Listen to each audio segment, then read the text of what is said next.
अब देखते हैं बेटा एलसी ऑसिलेशंस। तो एक इंडक्टर है और एक कैपेसिटर है।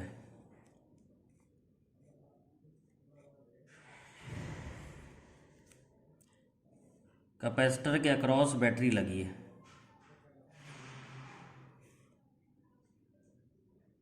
ये स्विच S1 है, ये स्विच S2 है। First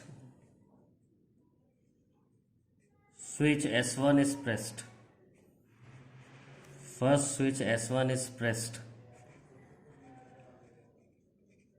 to charge the capacitor.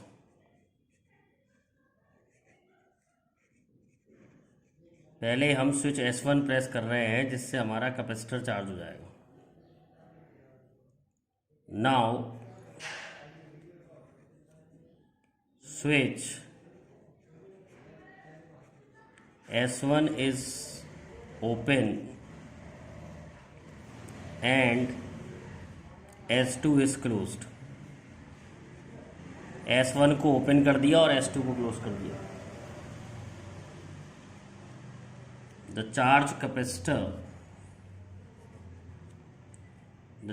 capacitor discharge through inductor. Discharge through inductor.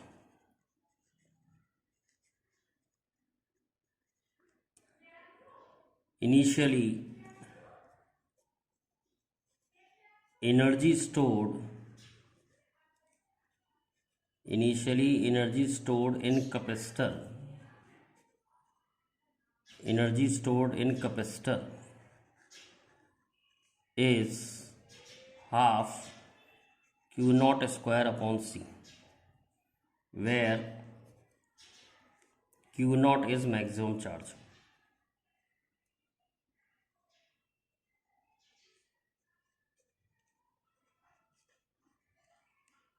Now current start increasing.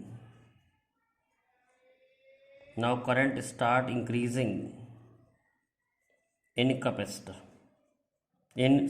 Inductor. अब इंडक्टर में से करंट बढ़ने लगेगा and inductor will store magnetic energy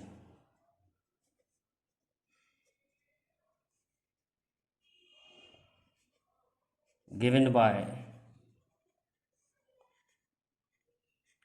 half Li square.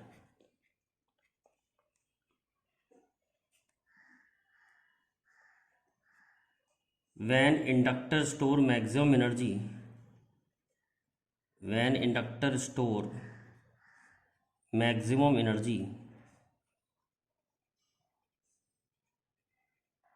then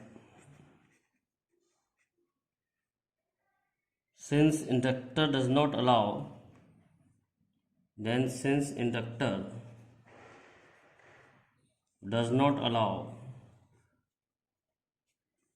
decay of current,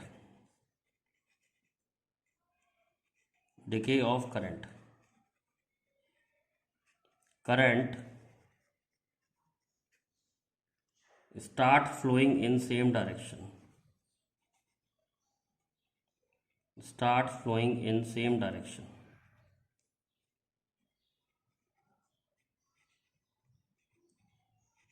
Then again capacitor gets discharged.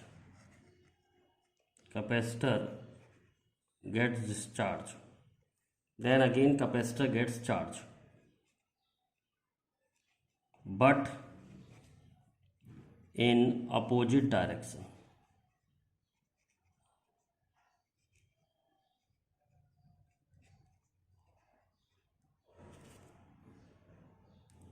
पहले एक capacitor है उसको charge कर लिया है। जब कैपेसिटर चार्ज हो गया है ये पॉजिटिव हो जाएगा, ये नेगेटिव हो जाएगा। अब चार्ज कैपेसिटर इंडक्टर के अक्रॉस डिस्चार्ज करेगा, कैपेसिटर की एनर्जी इंडक्टर की एनर्जी में कन्वर्ट होगी। धीरे धीरे सारी कैपेसिटर की एनर्जी इंडक्टर में चली जाएगी और इंडक्टर के अंदर मैग्नेटिक एनर्जी स्टोर हो जाएगी। जब इंडक्टर के अंदर मैग्नेटिक एनर्जी स्टोर हो जाएगी तब इंडक्टर में से करंट का डायरेक्शन चेंज नहीं होगा और डायरेक्शन इसी डायरेक्शन में करंट फ्लो होता रहेगा और कैपेसिटर उल्टा चार्ज हो जाएगा।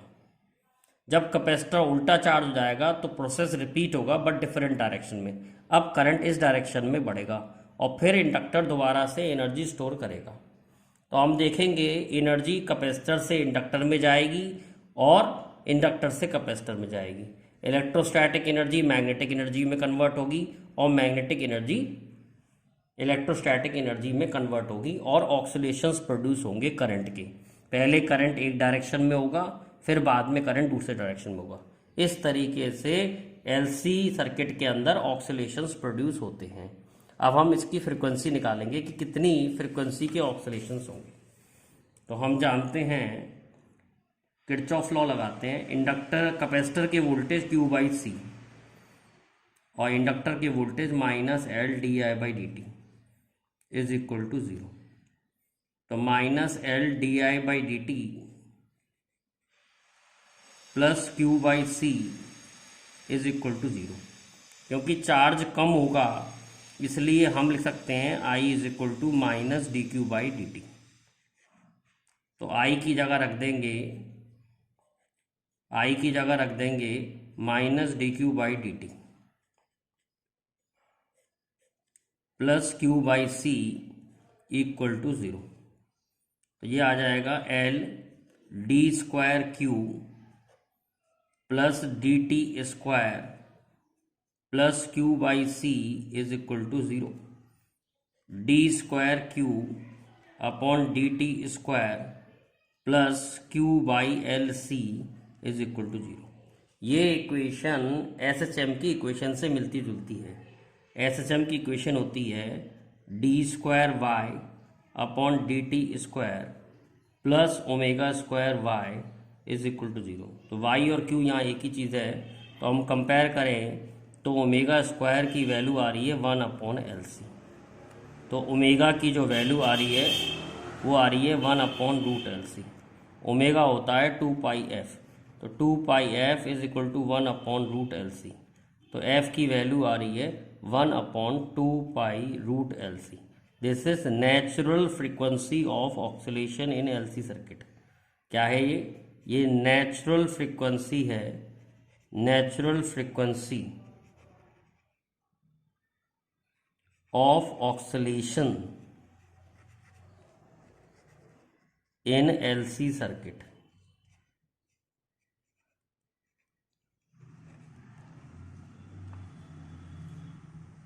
अगर हम इंडक्टर में मैक्सिमम करंट निकालना चाहें कितना है, तो हमें क्या करना पड़ेगा, इलेक्ट्रोस्टैटिक एनर्जी कैपेसिटर की सारी एनर्जी होती है ½Q0² is equal to ½Li²। तो अगर हम इस इक्वेशन से करंट निकालेंगे तो मैक्सिमम करंट निकलाएगा इंडक्टर। कैपेसिटर की सारी एनर्जी इंडक्टर की मैग्नेटिक एनर्जी में कन्वर्ट हो गई है, तो कैपेसिटर की energy is equal to inductor की मैग्नेटिक एनर्जी।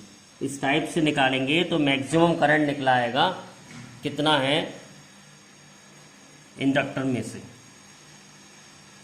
अब देखते हैं रेजोनेंस क्या होता है। Resonance in LCR circuit.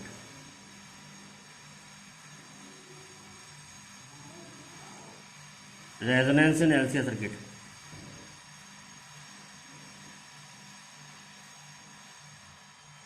Resonance in LCR circuit. It is a condition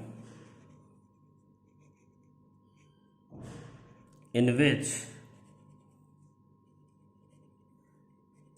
frequency of external source matches with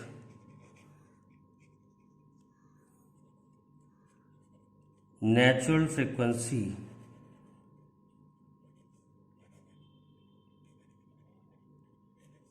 of oscillating circuit।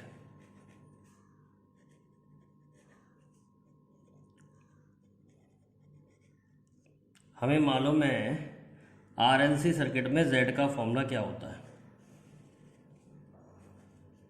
R² plus XL minus XC का square, जिसमें XL होता है ओमेगा L और XC होता है one by omega C। Suppose XL XC के बराबर है, XL is equal to XC, तो omega L is equal to one by omega C, omega square is equal to 1/LC, omega is equal to 1/√LC। तो omega है 2πf is equal to 1/√LC। तो f की value आ रही है 1/2π√LC। f की value आ रही है 1/2π√LC। तो ध्यान दीजिए, ये किसकी फ्रिक्वेंसी है, ये है ओमेगा। ओमेगा किसकी फ्रिक्वेंसी थी, ओमेगा था हमारा एक्सटर्नल सोर्स की फ्रिक्वेंसी। देखो ये R है, ये L है और ये C है, और हमने इसमें कितने वोल्टेज लगाए थे, हमने इसमें वोल्टेज लगाए थे E0 साइन ओमेगा t। तो ओमेगा किसकी फ्रिक्वेंसी है, एक्सटर्नल सोर्स की फ्रिक्वेंसी है। तो एक्सटर्नल सोर्स की जो फ्रिक्वेंसी है वो आ रही है 1/2π√LC, और नेचुरल फ्रिक्वेंसी भी इतनी आ रही थी ऑक्सीलेशंस की, LC ऑक्सीलेशंस की नेचुरल फ्रिक्वेंसी भी 1/2π√LC आ रही थी। दोनों फ्रिक्वेंसी मैच कर रही हैं, तो ये कौन सी कंडीशन है, रेजोनेंस। तो रेजोनेंस में क्या होता है, XL XC के बराबर हो जाता है। तो LCR सर्किट में जब XL XC के बराबर हो जाता है तो रेजोनेंस हो जाता है। अब Z पे देखेंगे, Z पे क्या असर पड़ेगा।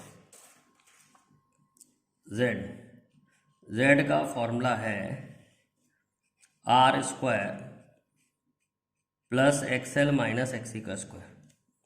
हम जानते हैं रेजोनेंस पे XL इक्वल टू XC हो जाता है, तो Z की वैल्यू मिनिमम हो जाएगी R। तो रेजोनेंस पे सर्किट का इम्पिडेंस मिनिमम हो जाता है R। क्योंकि इम्पिडेंस मिनिमम हो जाता है तो करंट की वैल्यू मैक्सिमम हो जाएगी, करंट हो जाएगा V/R। तो रेजोनेंस को ऐसे भी बताते हैं LC सर्किट में कि जब करंट मैक्सिमम हो जाता है तो रेजोनेंस हो जाता है। ऐसे भी कहा जा सकता है it is a condition in LCR circuit when current in circuit become maximum। दूसरा तरीका है कहने का रेजोनेंस का, जब सर्किट में करंट मैक्सिमम हो जाता है तो उस कंडीशन को हम रेजोनेंस कहते हैं LCR सर्किट में। तो I मैक्सिमम हो गया, I मैक्सिमम हो गया V/R और Z मिनिमम हो गया R। अब देखते हैं रेजोनेंस पे फेज डिफरेंस क्या हुआ। तो हम जानते हैं tan phi जो होता है LCR सर्किट के लिए XL माइनस XC/R होता है, और हम ये भी जानते हैं कि XL is equal to XC होता है रेजोनेंस पे। तो tan phi की वैल्यू 0 आ रही है, तो phi इज इक्वल टू 0। तो रेजोनेंस पर फेज डिफरेंस 0 होता है। ये भी इंपॉर्टेंट क्वेश्चन है, रेजोनेंस पे फेज डिफरेंस 0 होता है। एक और चीज़ पूछता है रेजोनेंस पे, पावर फैक्टर कितना होगा। वैसे आपको आगे पता लगेगा पावर फैक्टर क्या होता है। पावर फैक्टर का फॉर्मूला होता है cos phi। पावर फैक्टर का फॉर्मूला होता है cos phi। तो रेजोनेंस पर पावर फैक्टर हो जाएगा cos 0 हो जाता है 1। तो रेजोनेंस पर पावर फैक्टर की वैल्यू 1 आती है। पावर फैक्टर क्या होता है आपको नेक्स्ट वीडियो में बताऊंगा। तो आज मैंने आपको बताया LC ऑक्सीलेशंस क्या होता है, फिर मैंने आपको बताया रेजोनेंस क्या होता है।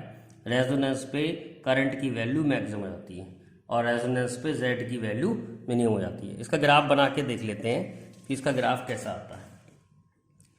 तो Z का जो फॉर्मूला है वो है R² plus XL minus XC का स्क्वायर। तो Z का जो फॉर्मूला है वो है R² plus omega L minus one by omega C का स्क्वायर। Z का जो फॉर्मूला है वो है r² 2πfl -1 / 2πfc का स्क्वायर। सपोज मैं फ्रिक्वेंसी 0 रखूँ, f = 0, तो ये टर्म इनफाइनाइट हो जाएगा, तो z की वैल्यू इनफाइनाइट आएगी। सपोज मैं फ्रिक्वेंसी को इनफाइनाइट रखूँ, तो ये वाला टर्म इनफाइनाइट हो जाएगा, तब भी z की वैल्यू इन्फिनिटी आएगी। और z is minimum equal to r, z की मिनिमम वैल्यू r है। तो इसका ग्राफ बनाएंगे तो पहले इन्फिनिटी से लेके इन्फिनिटी तक ग्राफ जाएगा और z की जो मिनिमम वैल्यू है वो r आएगी। तो देखिए z का ग्राफ कैसा आएगा। तो z का ग्राफ फ्रिक्वेंसी के संग ऐसा आएगा। z की मिनिमम वैल्यू r होगी। जब फ्रिक्वेंसी 0 है तो z इन्फिनिटी है, जब फ्रिक्वेंसी इन्फिनिटी है तो z इन्फिनिटी है, और z की मिनिमम वैल्यू r है रेजोनेंस पर। तो रेजोनेंस पर क्या फ्रिक्वेंसी होती है, 1/2π√LC। यानी जब फ्रिक्वेंसी 1/2π√LC हो जाएगी एक्सटर्नल सोर्स की, तब सर्किट में रेजोनेंस होगा और z की वैल्यू मिनिमम आएगी। अब हम ये भी जानते हैं करंट का फॉर्मूला होता है V/Z।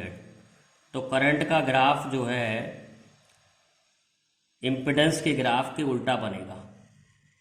करंट का ग्राफ ऐसा बनेगा, I की वैल्यू I मैक्सिमम होगी एट रेजोनेंस, और I की वैल्यू मैक्सिमम हमें मालूम है V/R। ध्यान रखें, अगर वोल्टेज RMS लेंगे तो RMS वैल्यू आ जाएगी, और अगर पीक लेंगे तो पीक वैल्यू आ जाएगी। ये फ्रिक्वेंसी के संग ग्राफ है करंट का। रेजोनेंस पे करंट की वैल्यू मैक्सिमम होती है। क्वेश्चन देखते हैं। A capacitor, a resistor of 5 ohm, an inductor of 50 mH is connected in series with an AC source marked 100 volt 50 Hz. It is found that the voltage is in phase with current. Calculate the capacitance of a capacitor and impedance of a circuit. देखो, इसमें सबसे important जो line लिखी हुई है voltage is in phase with current. Voltage is in phase with current, यानी phase difference क्या हो गया, 0। तो फेज डिफरेंस 0 हो गया, यानी फाई 0 हो गया। अब फाई 0 है, tan फाई जो होता है वो होता है XL - XC/R। तो फाई 0 है तो tan फाई भी 0 होगा, तो XL - XC/R की वैल्यू 0 आ रही है, यानी XL = XC। यहीं से पता लग रहा है ये रेजोनेंस की कंडीशन है। ये रेजोनेंस हो रहा है सर्किट में, क्योंकि XL XC के बराबर आ रहा है। अब XL XC के बराबर आएगा तो ω/L 1/ωc के बराबर आएगा। फ्रिक्वेंसी की वैल्यू आ जाएगी 1/2π√LC। तो हमें फ्रिक्वेंसी दे रखी है और हमें इंडक्टेंस दे रखा है और हमें कैपेसिटर की वैल्यू निकालनी है। तो फ्रिक्वेंसी 50 हर्ट्ज है, 1/2π। इंडक्टर की वैल्यू दे रखी है हमें 50 मिली हेनरी। मिली को चेंज कर लेंगे 10⁻³ और है कैपेसिटर की वैल्यू निकालनी है। सॉल्व करके कैपेसिटेंस की वैल्यू निकालोगे तो ये आ जाएगा आपका, सॉल्व करके 202.8 माइक्रोफैरड। तो आप इस तरीके से कैपेसिटर निकाल सकते हैं। दूसरा पूछा है इम्पिडेंस कितना है, तो वैसे तो मालूम है लेकिन आपको करके दिखा देता हूँ। R² + XL - XC का स्क्वायर। रेजोनेंस पे XL XC के बराबर है, तो Z की वैल्यू मिनिमम आएगी R के बराबर, और R दे रखा है 5 ओम। तो इम्पिडेंस है 5 ओम और कैपेसिटेंस की वैल्यू रेजोनेंस पर इतनी है।